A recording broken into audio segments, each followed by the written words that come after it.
Bienvenidos una vez más a Comunicando el Derecho. Mi nombre es Ana Karen Alcázar Vázquez y una vez más tendré el gusto de ser la locutora de este programa. A todas las personas que nos sintonizan en este podcast, les agradecemos su interés por conocer con nosotros acerca del derecho, lo cual mis compañeros y su servidora estamos muy emocionados por estar aquí una vez más.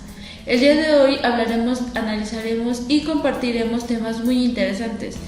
Me imagino que se deben estar preguntando cuáles son esos temas. Bueno, sin más que decir, el tema principal es noción de derecho constitucional y administrativo. Como primero tenemos el concepto de derecho constitucional, concepto de constitución, partes integrantes de la Constitución, parte dogmática, parte orgánica, la supremacía constitucional, la rigidez constitucional, la inviolabilidad constitucional y por último el procedimiento para la reforma constitucional. Ya dicho estos temas que hablaremos, recuerda darnos like, suscríbete para que no te pierdas ninguna emisión de este programa. Sin más que decir, ve por un café o un refresco, algún refrigerio para que puedas disfrutar aún más de este interesante programa que te traemos el día de hoy. Sin más que agregar, demos la bienvenida a mis invitados. Como primer invitado tengo a mi compañero José Manuel, quien estoy segura nos asombrará con sus argumentos. Hola Dana, gracias por invitarme a este grandioso programa. Creo que con el paso de sesiones anteriores hemos formado un gran equipo de trabajo que da lo mejor de sí. Espero y en esta sesión hagamos lo mismo o hasta mejor. Gracias por estar una vez más en el programa. Ahora me da gusto presentar a mi segundo invitado y compañero, Eduardo Jesús. Hola, es un gusto estar aquí con ustedes para poder hablar de un tema muy importante como lo es el derecho constitucional. Te agradezco que estés una vez más en el programa y te hayas preparado para hablar de ello. Ahora presentaré a mi último pero no menos importante invitado y compañero, Javier Isaí. Hola, es un gusto estar una vez más aquí en este podcast. Sin más que agregar, comencemos. El primer tema del que hablaremos es concepto de derecho constitucional. Ahora bien, el concepto de derecho constitucional nos dice que integra una importante rama de la ciencia jurídica, o sea que es la disciplina cultural que estudia el derecho como un conjunto de normas de conducta. Como un ejemplo tenemos en materia de estudio, que todo lo relativo a forma de Estado o forma de gobierno y los derechos fundamentales, también la regulación de los poderes públicos, incluidas las relaciones entre los poderes públicos y los ciudadanos. Disculpa que te moleste, compañera, pero ese tema me parece muy interesante. ¿Me puedes decir el conjunto de normas de conducta, por favor? Claro, compañero, mira. Es un conjunto de normas de conducta cuyos atributos esenciales son concurrentes a la bilateralidad. Estos atributos se distinguen a la norma jurídica de las demás normas de conducta humana. Ahora bien, la bilateralidad se entraña en el derecho que regula los actos exteriores del hombre y por extensión de toda la entidad que tenga un substratum humano, pues estos actos son meramente subjetivos, es decir, aquellos que no se trascienden de la inmensidad y que son indiferentes a la norma jurídica, ya que ésta solo los toma en cuenta para la estimación del comportamiento externo y únicamente con vista a este comportamiento, si el cual nos permanece ajenos al campo del derecho. Igual está la imperatividad, llamada también autarquía de la norma jurídica. Consiste en que ésta se sobrepone a la voluntad de los sujetos. Ahora pasaremos con el siguiente tema, el cual se llama concepto de constitución. Ahora bien, una constitución es un acuerdo de reglas, convivencias, es decir, una forma de pacto político y social. Así se le llama porque integra y establece, organiza y constituye las normas que rigen a la sociedad de un país. Las normas sobre diversas materias de estudio que enmarca exclusivamente dentro de la esfera de investigatorio de las diferentes disciplinas jurídicas distintas del derecho. constitucional. El terreno de científico de este quedaría que a tal extremo reducido que solo se integraría por exclusión con las normas constitucionales que rigieron una materia que no estuviesen reguladas por ningún ordenamiento secundario. Ahora, como un ejemplo tenemos que la Constitución establecida es para regir jurídicamente al país y que fija los límites para la convivencia de los ciudadanos. Déjame decir que fueron unos importantes aportes por parte tuya, Dana, pero yo también quisiera poder sumarle más a este programa con la introducción a las partes que integran a la Constitución. En esta se tienen al menos dos aspectos fundamentales. El primer aspecto contiene los derechos esenciales que tiene cada gobernado, y el segundo aspecto es la forma en cómo un Estado puede organizarse o conformarse. Pero comencemos con el primer aspecto, que creo yo el más interesante, y estoy 100% seguro que se sentirán bastante identificados, y es la parte dogmática, pues es aquella que establece los derechos y libertades de los ciudadanos que son garantizadas por el Estado y a la vez cuáles son las limitaciones impuestas en el ejercicio de los mismos. Allí encontramos los llamados derechos de primera generación, que son los llamados derechos individuales y libertades públicas esenciales. Asimismo, encontramos los llamados derechos de segunda generación, llamados también derechos sociales. Pero primero que nada, cabe recalcar que podemos identificar esta parte como todas las facultades y o obligaciones que goza cada individuo dentro del lugar donde éste resida. En este caso, como sustento de estos mismos derechos, tenemos a la Constitución Política de los Estados Unidos Mexicanos, quedando resumidos estos derechos desde el artículo 1, donde este estipula que en los Estados Unidos Mexicanos todas las personas gozarán de los derechos humanos reconocidos en esta Constitución y en los tratados internacionales de los que el Estado mexicano sea parte, así como de las garantías para su protección, cuyo ejercicio no podrá restringirse ni suspenderse, salvo en los casos y bajo las condiciones que esta Constitución establece. Por consiguiente, estos derechos humanos y sus garantías también abarcan hasta el artículo 29, que menciona que en los casos de invasión, perturbación grave de la paz pública o de cualquier otro que ponga a la sociedad en grave peligro o conflicto, solamente el presidente de los Estados Unidos Mexicanos, con la aprobación del Congreso de la Unión o de la Comisión Permanente cuando aquel no estuviera reunido, podrá restringir o suspender en todo el país o en un lugar determinado el ejercicio de los derechos y las garantías que fuesen obstáculo para hacer frente rápida y fácilmente a la situación, pero deberá hacerlo por un tiempo limitado, por medio de prevenciones generales y sin que la restricción o suspensión se contraiga a determinada persona.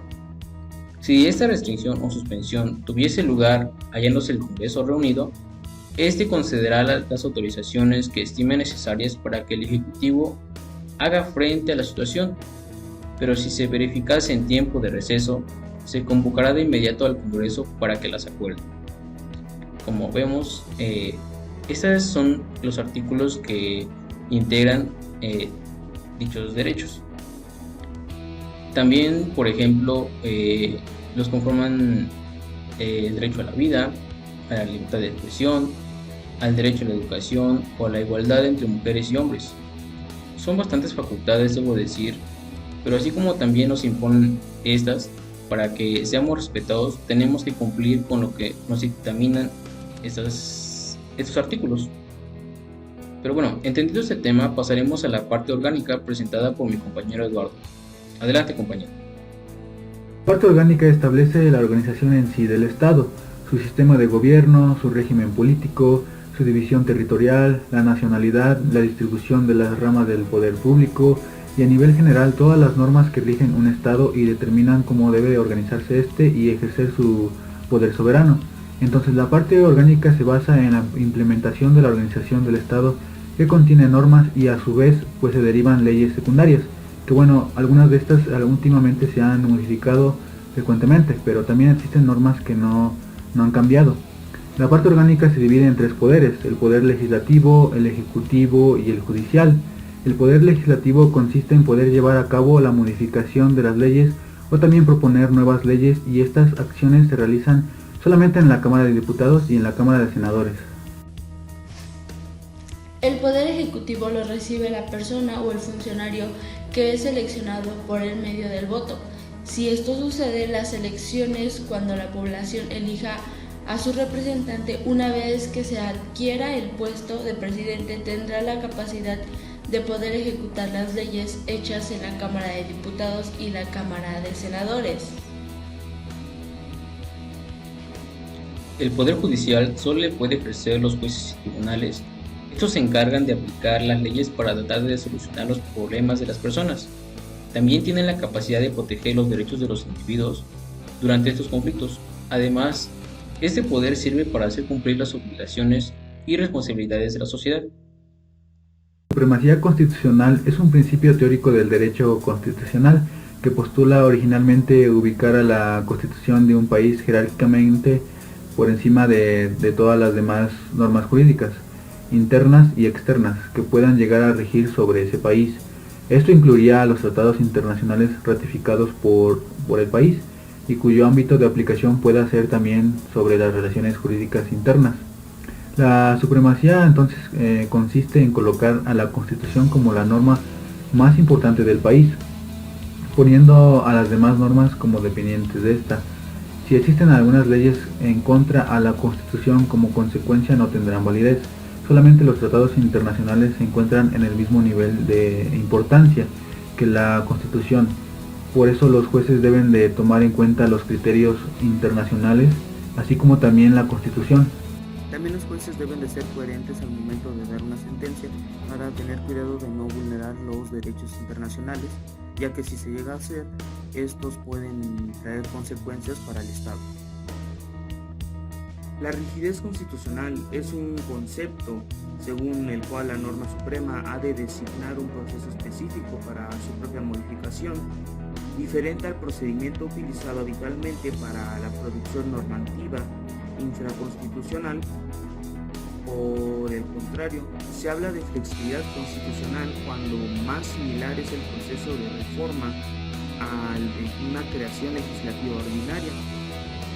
Sin embargo, existen grados de rigidez que dependen de una serie de factores distintivos, que son si el órgano reformador es creado y elegido especialmente para la reforma o es uno de los que habitualmente funcionan, si el número de instituciones políticas cuyo consentimiento debe concurrir para reformar la Constitución y las mayorías son exigidas para una reforma, la participación del pueblo, que puede ser de forma directa o de forma indirecta.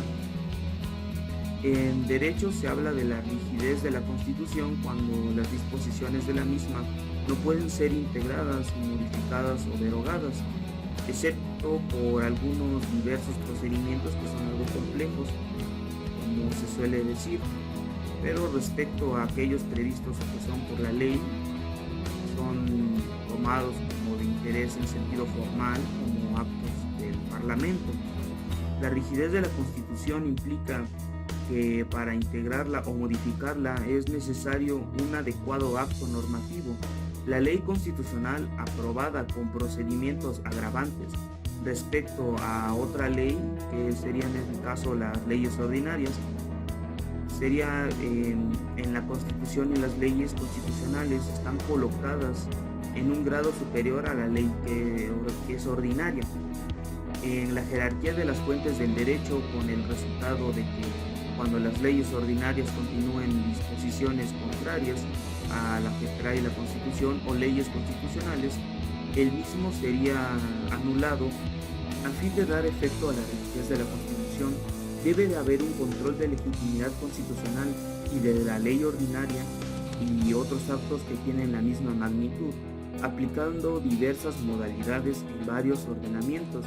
Según algunos autores, la presencia de una constitución rígida y del control de legitimidad determina una evolución del Estado de Derecho en aquello que se denomina como Estado constitucional de Derecho. Entonces, para remarcar lo que es la rigidez de la Constitución, se dice que es cuando las disposiciones de la misma no pueden ser modificadas o derogadas, a excepción por diversos procedimientos muy complejos.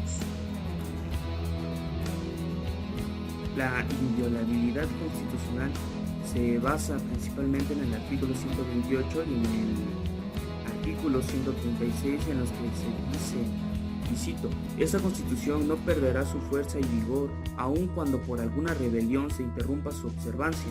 En caso de que un trastorno público se establezca, un gobierno contrario a los principios que ella sanciona, tan luego como el pueblo recobre su libertad, se restablecerá su observancia y con arreglo a ella y a las leyes que en su virtud se hubieren expedido, serán juzgados así como lo hubieran figurado en el gobierno emanado de la rebelión, como los que hubieran cooperado con ésta.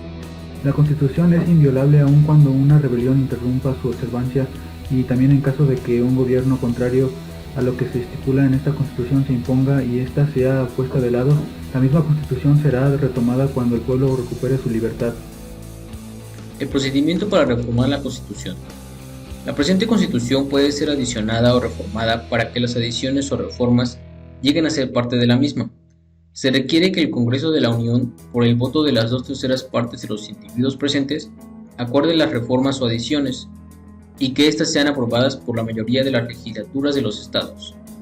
El Congreso de la Unión o la Comisión Permanente, en su caso, harán el cómputo de los votos de las legislaturas y la declaración de haber sido aprobadas las adiciones o reformas, tal como lo estipula el artículo 135 de la Constitución Política de los Estados Unidos Mexicanos. También se trata de un mecanismo complejo que, al afectar al título 2 de la Constitución, exige en primer lugar la aprobación de la reforma, en este caso por una mayoría de 2/3 de Cámara, y después la disolución de las Cortes. El tercer paso es la votación de la reforma por las nuevas cámaras de salida de las elecciones, que son el Congreso y el Estado y Senado, que deberán ratificar la decisión y proceder al estudio del nuevo texto constitucional por mayoría de 2/3. El último trámite de la Constitución exige para su modificación es la convocatoria de un referéndum, con el fin de ratificar la reforma aprobada por el Congreso y por el Senado. Estos temas son cada vez más interesantes para nosotros, por lo mismo que en cada podcast nos encargamos de elaborar una síntesis para que cada uno de los temas que se hablaron. Hemos llegado a la parte de las conclusiones y solo quiero agradecer a mis compañeros por prepararse para dar una información concisa y agradecer aún más a las personas que nos están viendo para aprender de la mano con nosotros, ya que sin ellos esto no sería posible. Te esperamos en la siguiente emisión.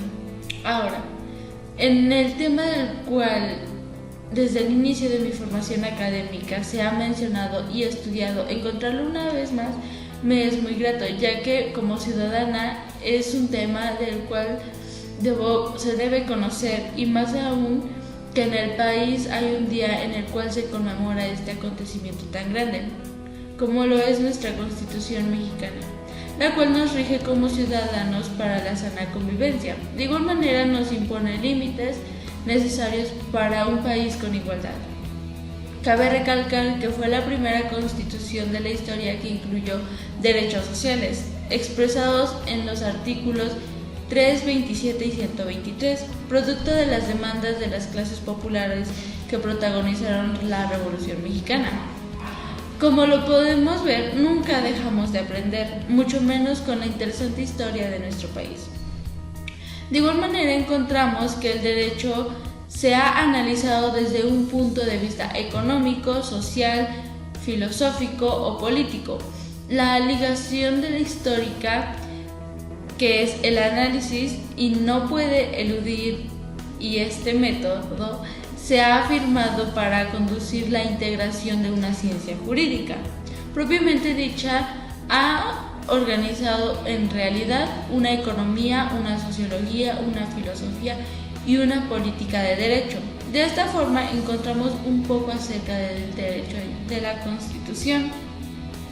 Una de esas ramas jurídicas específicas es el derecho constitucional de la demarcación de su ámbito de la investigación, que importa en cuestión difícil de precisar y si se toma como un criterio de naturaleza de la materia regulada, por las normas constitucionales y no están en sí mismas articuladas en un sistema preceptivo que se llama Constitución.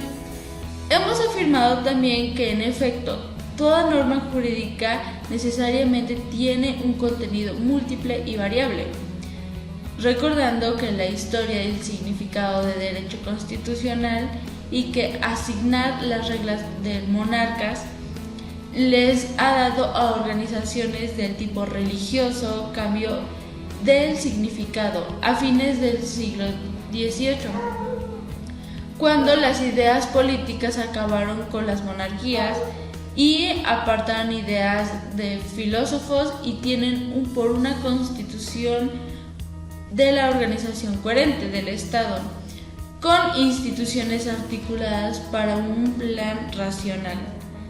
Desde ahí nos vamos dando cuenta donde comenzaron los inicios de la Constitución o de la palabra Constitución.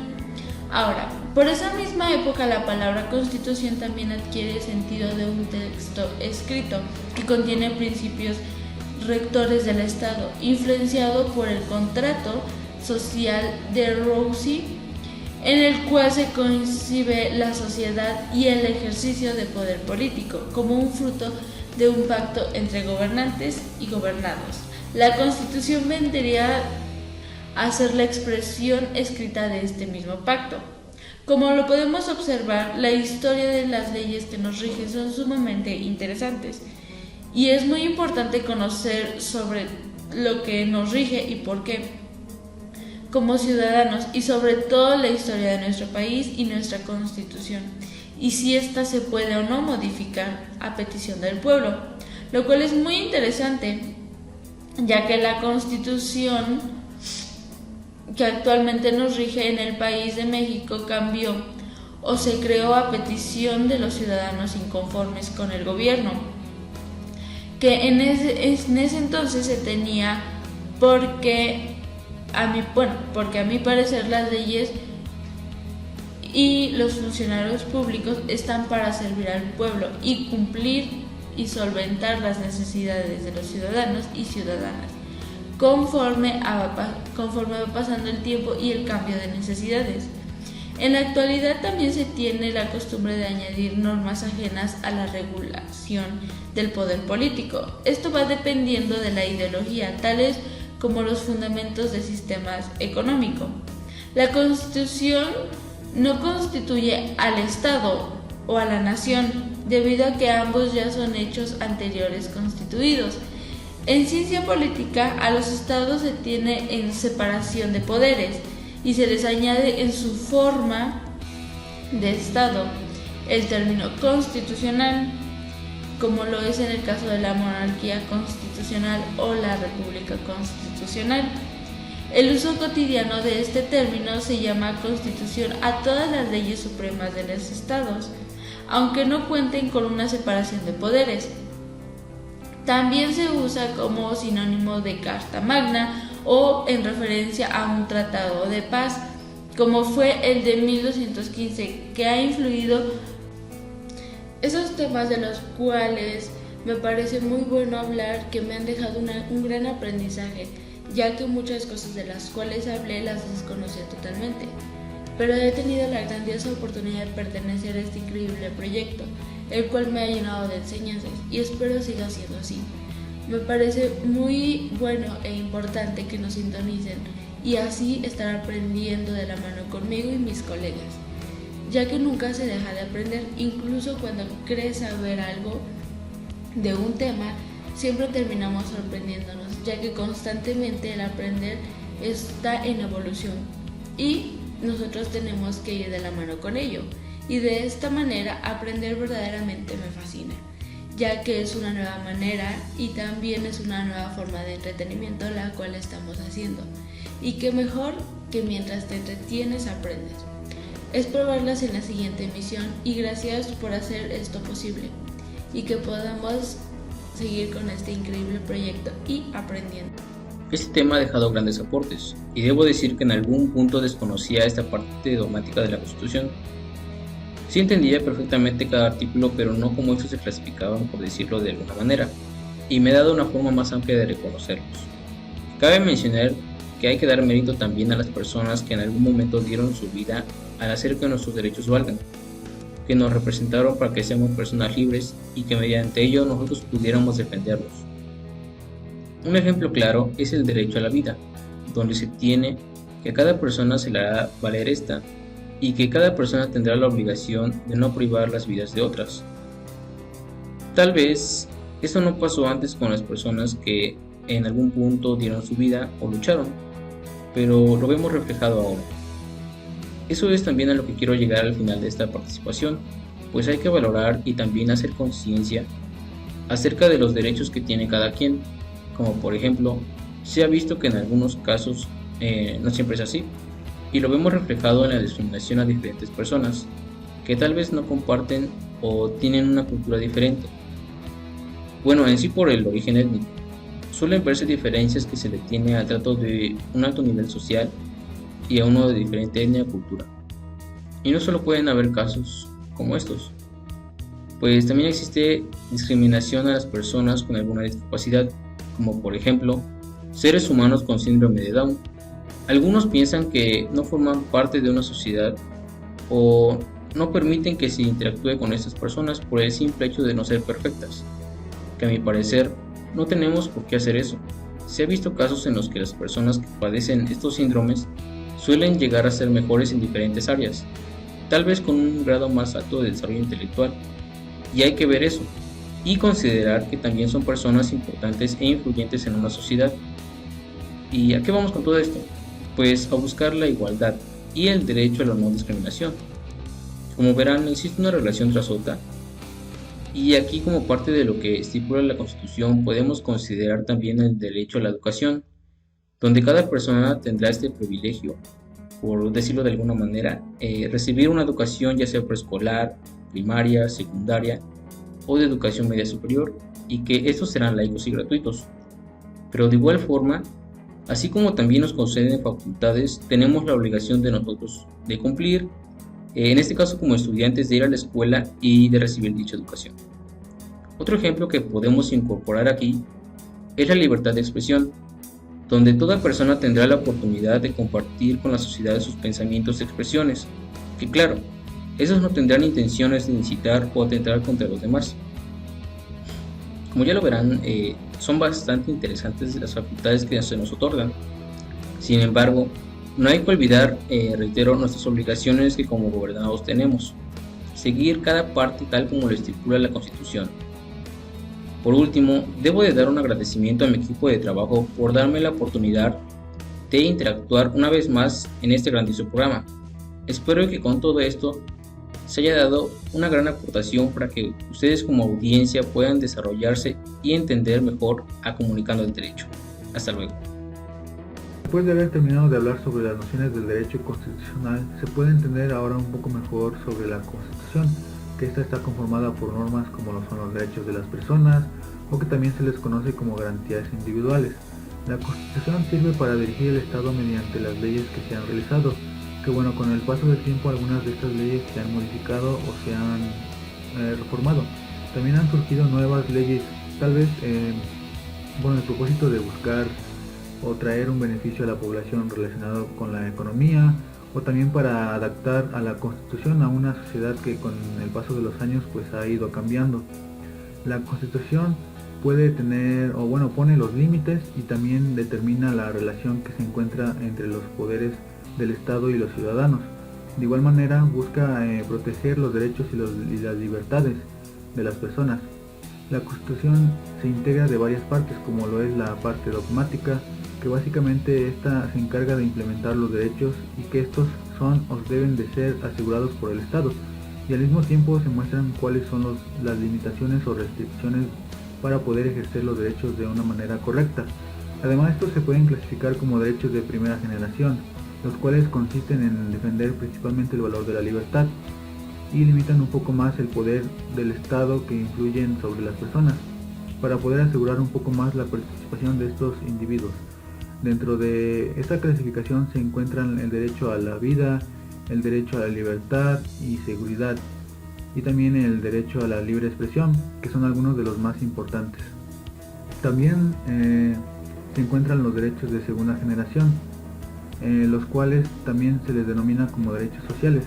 Estos consisten en defender el valor de la igualdad y tratan de asegurar mejores condiciones de vida para la sociedad, como por ejemplo el derecho a la educación, el derecho a la salud y el derecho al trabajo. También por último tenemos los derechos de tercera generación. Estos consisten en fomentar el valor del compañerismo para promover una relación más tranquila entre las personas. Algunos de estos derechos importantes son el derecho a la paz, el derecho a un medio ambiente limpio y el derecho al desarrollo. Algo importante también es sobre que casi todas las constituciones que están escritas mencionan que deben de ser la norma principal o la más importante del país o de la región, y que de la supremacía constitucional provienen o se derivan algunos principios, como lo es donde se relaciona la legalidad, el cual nos dice que toda acción contraria a la Constitución no tendrá validez. Ahora toca dar a conocer mi síntesis sobre los temas que hemos expuesto en este podcast y a lo largo de este programa que hemos tenido hoy. Por lo que podemos rescatar es que la rigidez de la Constitución se dice que es cuando las disposiciones de la misma no pueden ser modificadas o derogadas, a excepción de algunos procedimientos que son demasiado complejos respecto a los que se hayan ya previstos por la ley. También podemos decir que la Constitución, que posee la característica de que se le llama ser rígida en el caso de la contraposición a la Constitución flexible, cuyas disposiciones pueden ser en cambio integradas, modificadas o derogadas por los mismos procedimientos previstos por la ley, por lo que hace de suma importancia conocer este tipo de temas acerca de la Constitución. También debemos de reconocer que la Constitución es inviolable, pues como se dice en el artículo 128 y 136, aun cuando la rebelión interrumpa su observancia y en caso de que un gobierno contrario al que se estipula en esta Constitución se imponga de manera brutal y esta sea puesta de lado, la misma Constitución será retomada cuando el pueblo recupere su libertad, por lo cual se tendría que llevar a juicio a los responsables que hubieran figurado con el gobierno rebelde, así como los que hubieran cooperado con el gobierno rebelde. Sin duda, la Constitución es verdaderamente capaz de sobrevivir a un ataque rebelde y seguir existiendo para poder llevarse en aras de la libertad, la ley que en esta se estipula y se lleva. En tanto el procedimiento para la reforma, en la Constitución queda establecido en el artículo 135 que se trata de un mecanismo complejo que, al afectar el título segundo de la Constitución, exige en primer lugar la aprobación de la reforma por una mayoría de 2/3 de cada cámara. Después, la disolución de las Cortes al terminar las votaciones.